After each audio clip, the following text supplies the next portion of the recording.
Olá! Você, leitor apaixonado pela Bíblia, leitora apaixonada, está em dia com a leitura?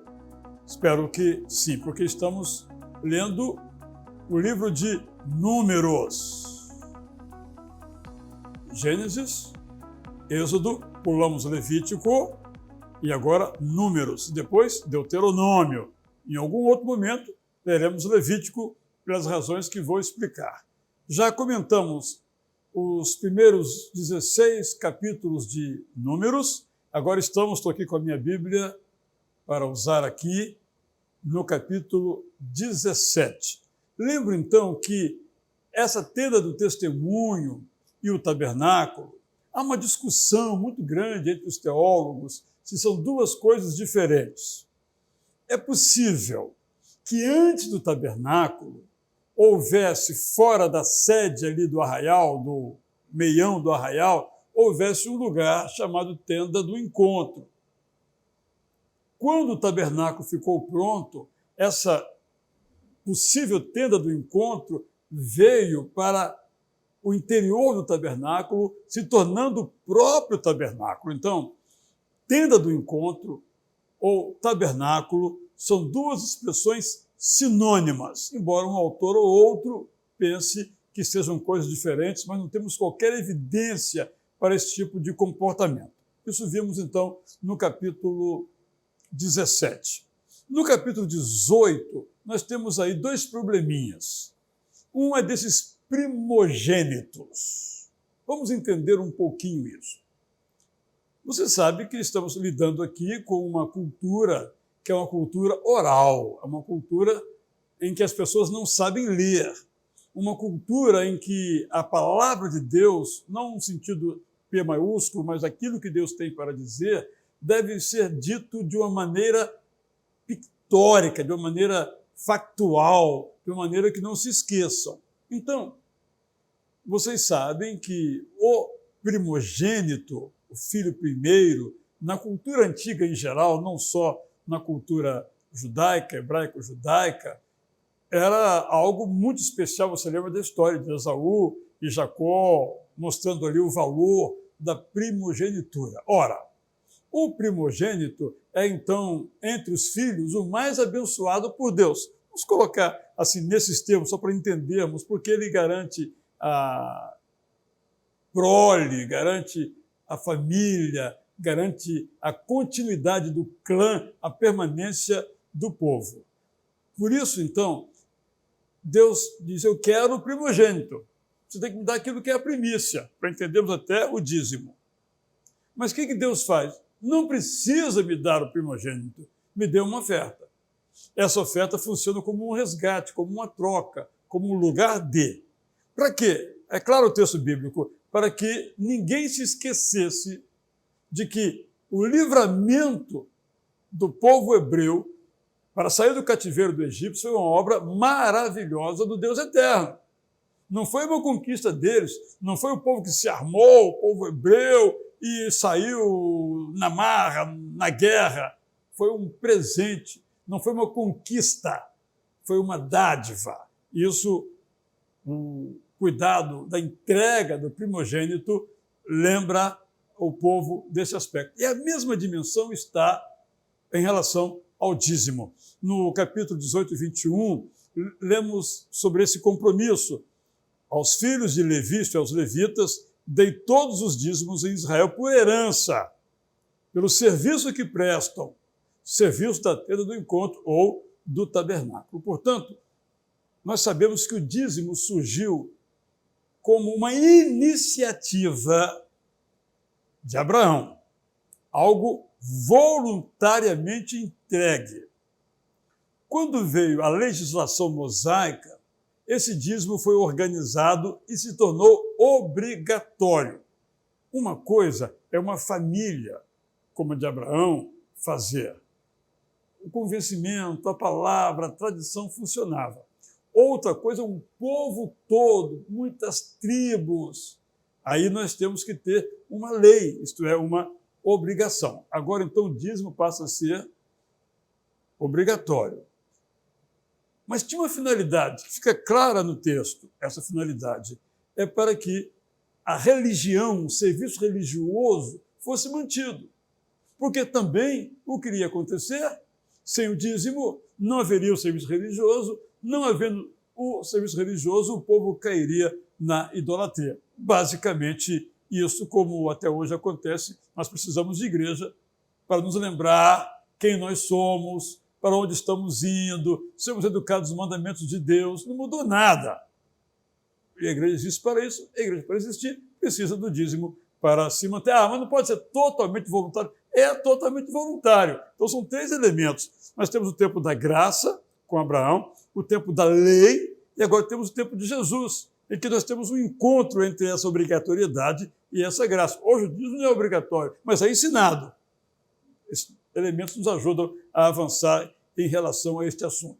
Uma pergunta que surge no capítulo 19 é a seguinte: que água purificadora era essa? Está aqui, não é? Então, a explicação é bem clara no verso 19:3. Essa água purificadora era obtida com a mistura das cinzas de um bezerro sacrificado, isso é um bezerro santificado, e uma água corrente. E era usada, então, de um modo ritual para purificar os objetos contaminados, isto é, o bezerro santificado, as suas cinzas agora voltavam num processo ritual, uma maneira cultural e cultual de organizar a vida, a sociedade, para que ela pudesse marchar e caminhar tranquilamente. Vamos prosseguir no capítulo 20. Nós temos uma pequena questão aqui que temos sempre referido, que é esse tema de Moisés em Meribá. A pergunta é muito simples. Espera aí. O povo pecou, o povo reclamou e Moisés pagou o pato? Moisés teve que arcar também com as consequências? Gente, para nós é difícil. Mas a cultura do Antigo Testamento é uma cultura solidária, não uma cultura solitária, individualista, como a nossa. Então, o pecado de Moisés fazia parte do pecado do povo. Estava incluído Moisés no pecado do povo. A geração foi castigada, Moisés também foi castigado, porque ele fazia parte daquela geração. Essa clareza mais adiante, quando nós lemos a história de Acã. Mas é só para entendermos, é outra cultura. Nós não podemos ler os textos do Antigo Testamento numa perspectiva de uma cultura individualista. A bênção era coletiva. Ótimo. A maldição também era coletiva. Ainda neste capítulo que estamos vendo aqui, o capítulo 20, nós temos um outro probleminha aqui, que é Edom, né? Por que Edom se tornou tão maltratado? Você lê o livro de Obadias, por exemplo, o profeta é só fora Edom, abaixo Edom.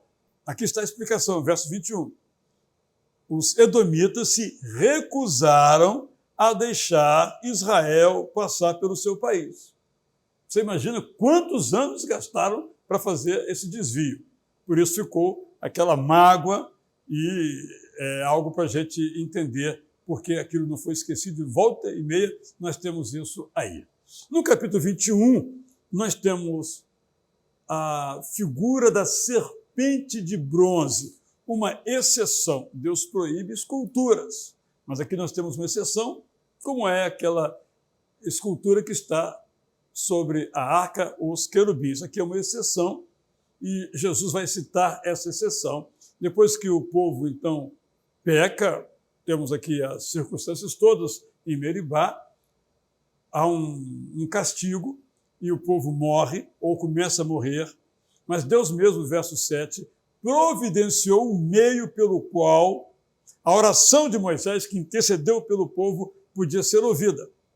ela tomou o formato de uma escultura de metal em forma de serpente, colocada essa escultura num lugar bem elevado. Vocês sabem que eu já estive várias vezes em Israel e no Monte Nebo um artista fez uma belíssima representação de uma... Estou olhando para ela aqui agora, estou vendo aqui o meu comentário ao livro de Números, comentário bíblico Prazer da Palavra, fascículo 4, livro de Números. Aqui eu coloquei uma foto em cores em que eu apareço eu mesmo nessa foto. É uma linda imagem, uma haste, estou ali olhando aqui para ela, que se abre no final, e no finalzinho tem uma cabeça, mostrando como a cruz representa a serpente, ou como a serpente prefigura a cruz, porque na cruz Jesus nos perdoa de todos os nossos pecados. No verso 21, 14, tem uma pergunta.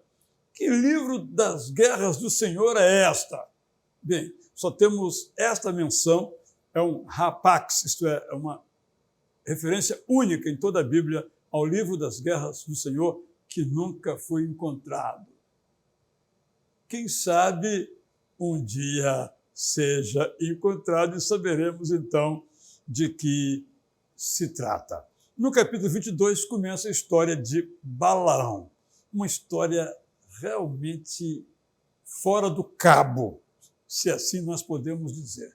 Primeiro, pode haver um profeta que fale ao povo de Israel, sendo ele um pagão?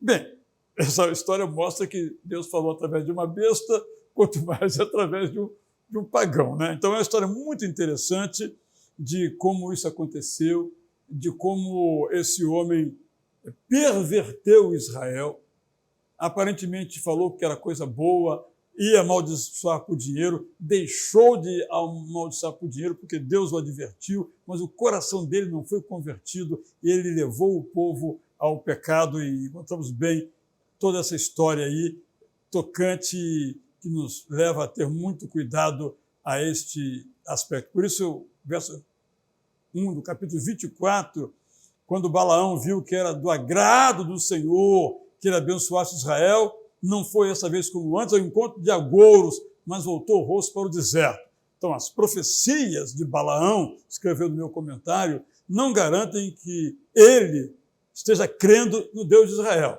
Ele apenas trocou de método. Em lugar de adivinhar, passou a ouvir o que Deus lhe mandava dizer, mas não seguiu inteiramente ao Senhor. E aqui nós temos uma pérola. Nesse mesmo capítulo 24, temos uma pérola. Eu quero ler essa pérola, você vai logo se lembrar do que é que eu estou falando. Uma estrela procederá de Jacó.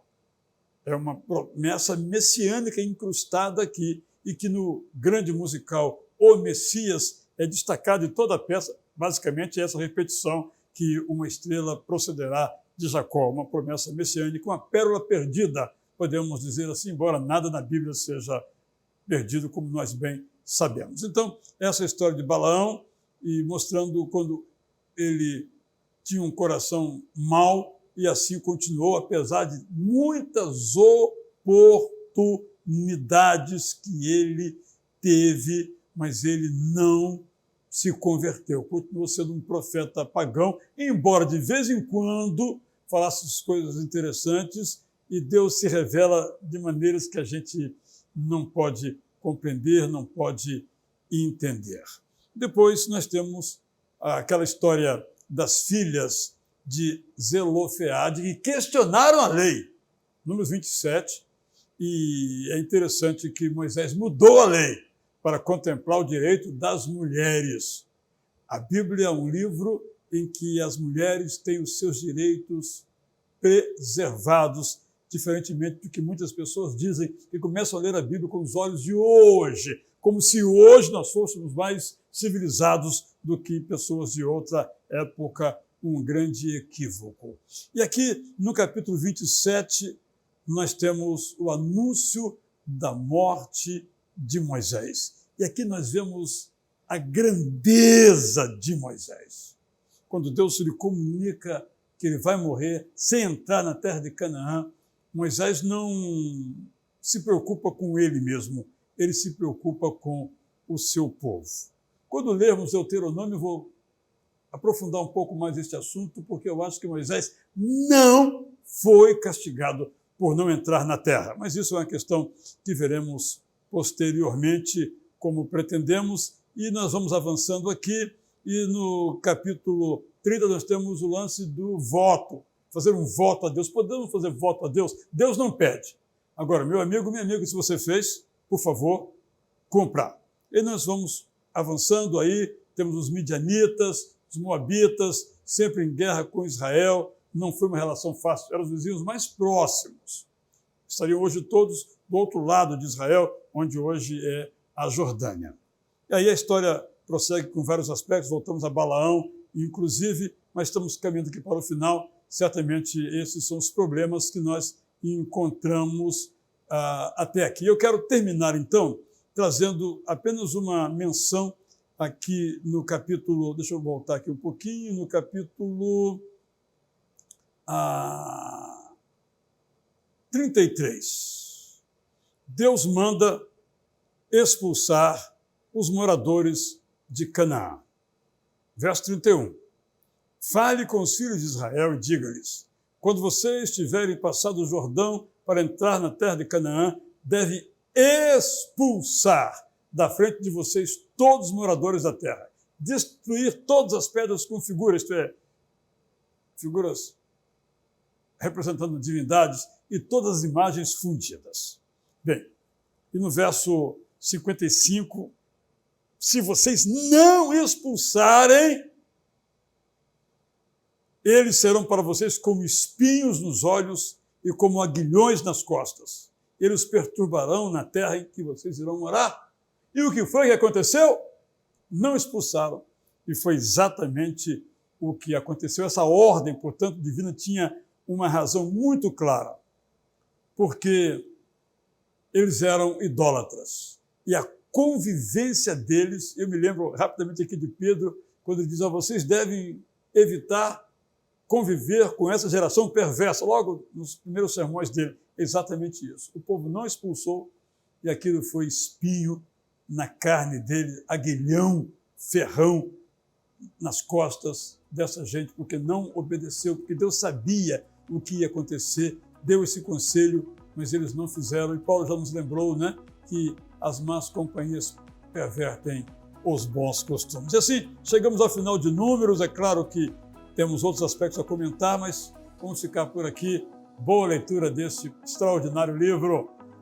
Eu sou Israel Belo de Azevedo, como você, apaixonado pela Bíblia.